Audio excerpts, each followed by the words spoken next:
So if you're ever curious about this everlasting comfort cushion, what it looks like in person, well, this is it. So you can see it's pretty thick right here, about 4 inches thick, nice padding. You see I'm firmly squeezing it. You can remove the casing too to quash it. And this is the pad, the foam pad, and it is very thick.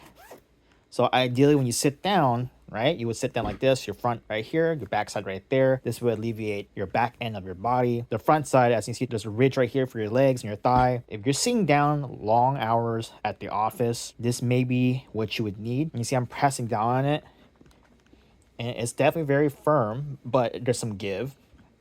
And it contours your lower half of your body. And this is just a regular office chair that I'm using this with, and it definitely helps me out for those long sitting sessions when you're on the computer. It's really hard to show what it feels like, but you can see it's just nice and plush. You see I'm sitting down right now. My legs can just contour to the front of the cushion, and I feel great. I feel comfortable, and my back end feels like there's some room and breathing area in the back. And after you can get up, you can see it kind of conforms to my body, but it's nice and plush. Again, washable, a must have if you're sitting down for long hours.